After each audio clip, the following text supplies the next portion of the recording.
everyone, welcome back to the channel. I am Tushangi Gupta. I am an Assistant Section Officer in Central Secretariat Services, selected via SSC CGL 2018 examination, which was my first attempt.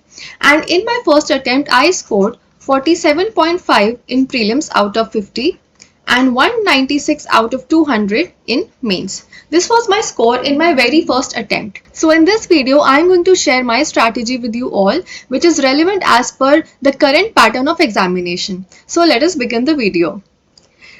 First of all, we can see in CGL Tier 1, there are 25 questions of English and each question carries 2 marks. So every correct answer will fetch you +2. For every wrong answer, you will get -0.5, and if you leave the question unattempted, you are awarded 0 marks. So the maximum marks are 50. However, it is qualifying in nature, so it will not give you the rank.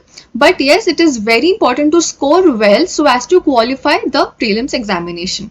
And then there is Tier 2.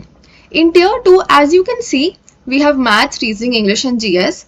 But English has 45 questions. There are 30 for maths, 30 for reasoning and 25 for GS. The most number of questions are from English. That means it has 35% weightage. So you cannot ignore it. You have to be really strong in all the 3 pillars of English language so as to score more and more marks in this subject. What are the 3 pillars of English? Let us see. So we have reading comprehension, vocabulary and grammar. SSC में इन्हीं तीनों pillars में से questions frame किए जाते हैं. So let us सी इन तीनों में कैसे कैसे क्वेश्चंस आते हैं, कौन कौन से टॉपिक्स आपको कवर करने होते हैं. So in reading comprehension you have parajumbles, जिसको हम PQRS भी कहते हैं. इसमें आपको 4 सेंटेंसेस किसी भी ऑर्डर में दिए होते हैं and you have to tell the correct order which will form a meaningful paragraph. Fill in the blanks, जिसमें आपको एक ब्लैंक पे फिल करने के लिए 4 ऑप्शंस दिए जाते हैं and you have to fill the most appropriate option.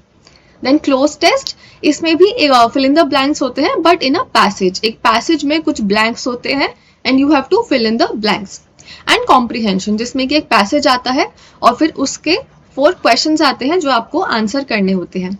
Then in vocabulary you have 1 word substitutions, idioms, synonyms, antonyms, spelling check and homonyms.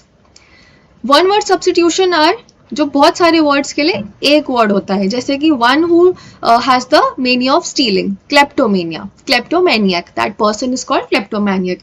इस तरह के वर्ड्स 1 word substitution में आते हैं. ये सभी डायरेक्ट क्वेश्चंस होते हैं. SSC वोकैबुलरी बहुत डायरेक्टली पूछता है. आपको सीधे सीधे एक इडियम दिया जाएगा क्वेश्चंस में और 4 ऑप्शंस दिए जाएंगे and you will be directly asked कि इन चारों में से कौन सा मीनिंग है जो इस इडियम के लिए फिट बैठता है. बहुत इनडायरेक्ट क्वेश्चंस नहीं होते, there are direct questions, direct options. और अगर आप उस वर्ड से थोड़े से भी फेमिलियर हैं, आप इजीली ऑप्शंस को एलिमिनेट करके आंसर दे सकते हैं. And then in grammar, questions are formed in the form of spot the error and sentence improvement. तो उसमें आपको एक सेंटेंस दिया जाता है जिसको 4 पार्ट्स में डिवाइड कर दिया जाता है. For example, this is some sentence और लास्ट वाला जो ऑप्शन होता है वो होता है no error. And this is part A, part B, part C. अब आपको बताना है कि एरर कौन से पार्ट में है, और ये आप तभी कर सकते हैं जब आपको पार्ट्स ऑफ स्पीच अच्छे से आते हैं या फिर उस सेंटेंस में कोई एरर नहीं है. इसी तरह सेंटेंस इंप्रूवमेंट में भी एक सेंटेंस दिया जाता है और ये बताया जाता है कि उसके कौन से पार्ट में इंप्रूवमेंट किया जा सकता है. जैसे बी पार्ट है, फिर उसके 4 ऑप्शंस दिए जाएंगे that which of the options can improve the sentence in the question. What are the 8 parts of speech? 8 parts of speech are nouns, pronouns, verbs, adverbs,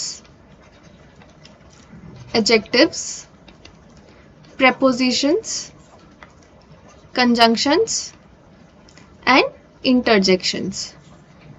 बस अगर ये 8 पार्ट्स ऑफ स्पीच आप अच्छे से समझ लेंगे, अराउंड 60 to 70 रूल्स हैं इन सबके जो मोस्ट इंपॉर्टेंट है of all the 8 parts of speech. If you are familiar with those 60 to 70 rules, तो आप सभी क्वेश्चन सेंटेंस इंप्रूवमेंट और स्पॉट द एरर के आराम से कर सकते हैं, क्योंकि इंग्लिश में बहुत ज़्यादा कॉम्प्लिकेटेड क्वेश्चंस नहीं होते हैं, बहुत ही ज़्यादा एडवांस लेवल की इंग्लिश नहीं होती है.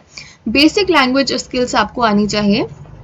So if these 8 topics you are familiar with, then you can do these questions.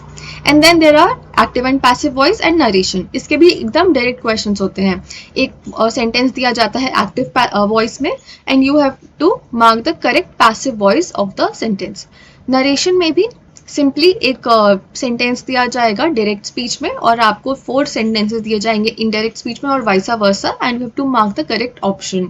और ये सभी क्वेश्चंस एलिमिनेशन की मदद से बहुत इजीली आप कर सकते हैं. अब हम थोड़ा सा बात इस बारे में कर लेते हैं कि हमें इन तीनों पिलर्स को कैसे पढ़ना है, कैसे टैकल करना है. So first of all I am giving you an example. ये एसएससी CHSL टियर 2 का एक क्वेश्चन है. एक पैसेज है, कॉम्प्रिहेंशन है और 4 क्वेश्चंस हैं जो आपको मार्क करने हैं. So what I will suggest you is do not read the passage first. सबसे पहले आपको क्वेश्चंस पढ़ने हैं. जैसे कि इस पैसेज में ये 4 क्वेश्चंस दिए गए हैं. Which of the following is not a principle of Taekwondo? Faithfulness, loyalty, disrespect, indomitable spirit. अगर आप ये पैसेज नहीं भी पढ़ते हैं तब भी आप बहुत इजीली ये जान सकते हैं कि डिसरेस्पेक्ट तो किसी भी मार्शल आर्ट का एक प्रिंसिपल नहीं हो सकता है. Faithfulness, loyalty and indomitable spirit होते हैं और हो सकते हैं बट डिसरेस्पेक्ट कभी नहीं हो सकता. तो without reading the passage you can 100% mark this option. What is Taekwondo a form of? Without even reading the passage, by basic common sense, you know that it is a martial arts. Select the most appropriate antonym of the given word. Indomitable. तो इसके लिए भी आपको paragraph पढ़ने की need नहीं है. Indomitable means जिसको जीता नहीं जा सकता, जिसको डोमिनेट नहीं किया जा सकता. So means strong. Invincible जिसको हराया नहीं जा सकता. अनस्टॉपेबल जिसको रोका नहीं जा सकता. ये सभी कहीं ना कहीं इनडोमिटेबल को कॉम्प्लीमेंट कर रहे हैं. But submissive is in a opposite manner. Submissive means meek, जो कि डोमिनेटिंग का उल्टा होता है. तो option C is the correct antonym. Select the most appropriate synonym of the given word. Representative, unusual, theoretical, typical, aberrant. अब representative, for example मैं एक सेंटेंस बनाती हूँ that sari is representative of Indian culture. उसी तरह मैं यहाँ पे sari is unusual of Indian culture. No. It is theoretical of Indian culture. Not really. Is it aberrant of Indian culture? Not at all. Sari is typical of Indian culture. Correct. तो यही इसका most appropriate synonym है. इसका meaning representative के meaning से match कर रहा है. तो आपने देखा कि कैसे बिना पैसेज पढ़े ये चारों क्वेश्चंस इतना इजीली हमने सॉल्व कर लिए हैं. But this is not always the situation.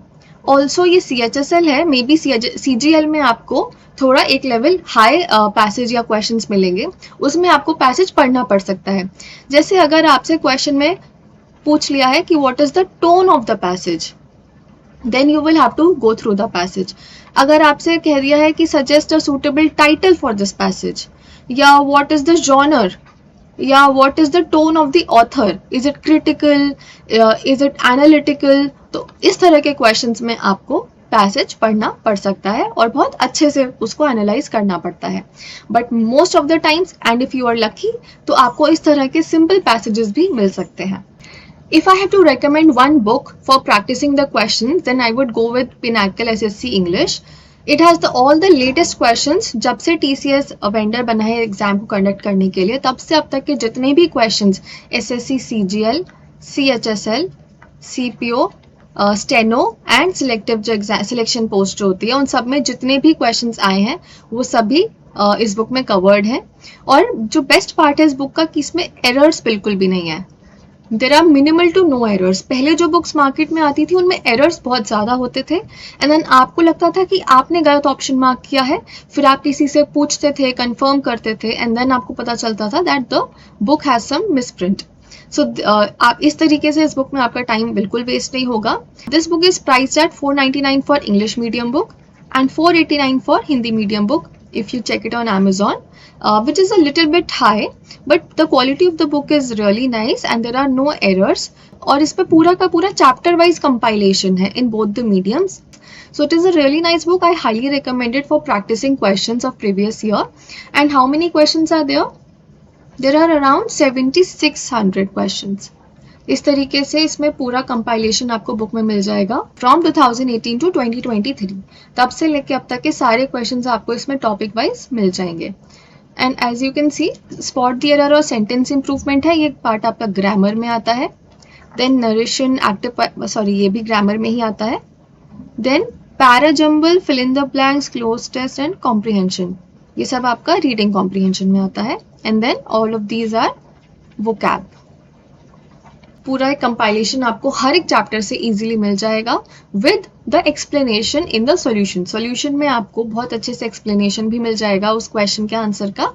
So you can go with this book. So now after understanding how to deal with comprehension questions, let us understand rest of the topics. Vocabulary की मैं बात करूं तो vocabulary में आपको one word substitution, idioms and synonyms, antonyms, अगर इन चारों की बात करें तो what you can do is you can do it in weekly rotation, जो मैं करती थी। If I am reading one word substitution on one day, if I am going through 50 OWS and learning those, तो next day मैं idioms revise learn करूंगी and next day synonyms, next day antonyms, और फिर I will do this again. If first day I am doing 50 one word substitution, then next day 50 idioms, then next day I will do 50 synonyms and then 50 antonyms and then I will repeat this. तो इससे क्या होता है, आप bore नहीं होते हैं। अगर आप पूरे वीक वन वर्ड सब्स्टिट्यूशन ही करते रहेंगे then A you will get bored and B आप वो सब कुछ आपस में मिक्स कर देंगे उन सब वर्ड्स को। So it's better that you keep doing this in weekly rotation. तो इससे रिफ्रेश भी होता रहता है और एक प्रॉपर कोई भी एक टॉपिक मिस नहीं होता, सारे टॉपिक साथ में चल रहे होते हैं। स्पेलिंग्स पे आपको जो ज़्यादा हेल्प करेगा वो है रिकॉल वैल्यू, यानी एक वर्ड जितनी बार आपने देखा होगा अपनी आंखों से उतने ज़्यादा वो आपको फेमिलियर होगा। फॉर एग्जाम्पल कॉम्प्रिहेंशन की spelling, look at the word, divided into parts. For example comprehension word को हम पार्ट्स में डिवाइड कर देते हैं,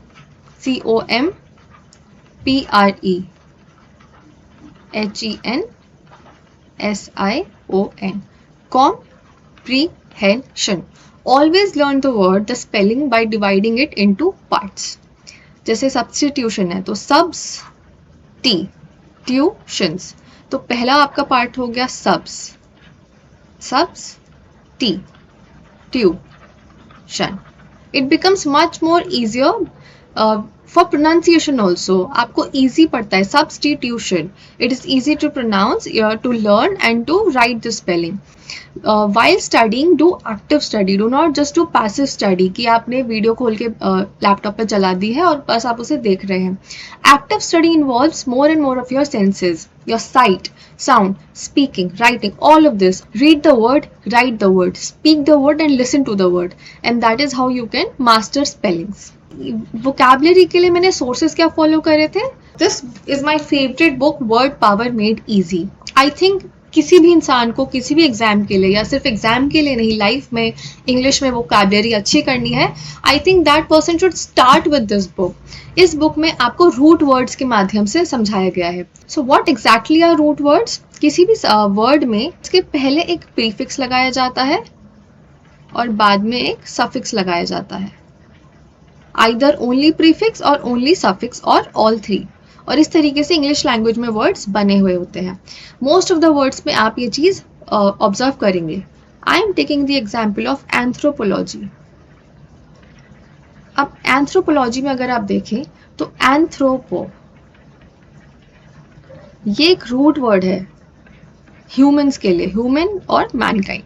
एंड देन लॉजी, लॉजी एक स्टडी को डिनोट करता है। ये भी एक और रूट वर्ड से आया है जिसका मतलब स्टडी होता है। इसी तरीके से आप देखेंगे बायोलॉजी, जोलॉजी, ज़्यादातर स्टडी वाले जो आपके सब्जेक्ट्स होते हैं उनके आगे लॉजी लगाया जाता है, बिकॉज इस वर्ड का, इस रूट वर्ड का मतलब होता है study. So anthropology means study of humans, study of the Mankind. तो ये वर्ड अगर आपको नहीं भी पता होता लेकिन आपको लॉजी पता है कि किसी न किसी चीज़ की स्टडी होती है और एंथ्रोपो ह्यूमंस के लिए यूज़ होता है, देन आप इजीली इसका मीनिंग डिड्यूस कर सकते हैं। तो ये बुक आपको यही सिखाती है। इसमें इतने सारे रूट वर्ड्स आप इतनी इजीली सीख पाते हैं that it's not even a ratification process, it's an understanding process. और मैंने ये जब अनअकैडमी पर पढ़ाया था, that series was a hit, तो मैं इसको वापस से YouTube पर लेकर आऊँगी. There are 47 sessions in this book.